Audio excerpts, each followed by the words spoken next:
Nice. I liked how the video came out. And I also like the fact that we started with spirituality and explained how spirituality is translated into ruchnius, which is rooted in the word ruach, which means wind. That means that it's basically a description for anything that I cannot perceive directly, but I can see the results of, like with wind. When I see leaves blowing in the wind, I don't see the wind itself, but I do see the leaves that are being blown away. So usually when we try to describe the relationship between the soul and the body, we use the words tzura and the word chomer. So tzura would be translated into form, and chomer would be translated into matter. So in our example, the player is the tzura, and the avatar is the chomer, is the matter itself.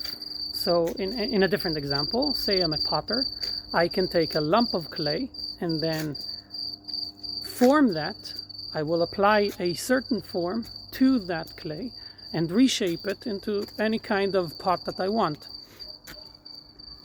So while we're saying tzura, it's still an umbrella term for two other terms. And the two other terms are called ruchnius and gashmius. Ruchnius being the wind attribute to it, the thing that I cannot perceive, and it's got some effect. And then gashmius, which is rooted in the word geshem, and geshem being rain. It's a translation of rain. And the metaphor is kind of saying that any kind of ruchnius, any kind of an action that I cannot perceive directly, has a certain potential to it, the same way that air has moisture in it, but it's not yet manifested as rain. Given the right conditions, given the right amount of moisture, the rain droplets will form, and then they will come pouring down onto the earth.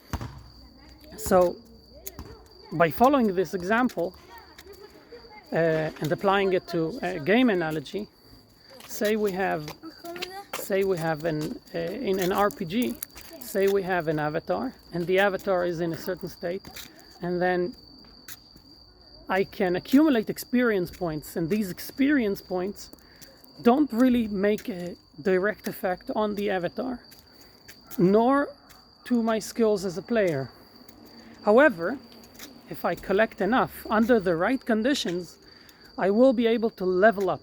And then once I have leveled up, I'll be given ability points. And these ability points will allow me, the same way that water is used to reform the lump of clay to whatever pot I want, I will be given the opportunity to completely morph and change the way the avatar is built, the stats that it has. So say it's got only this amount of strength and this amount of agility. Now I'll be able to expand it and change the avatar accordingly.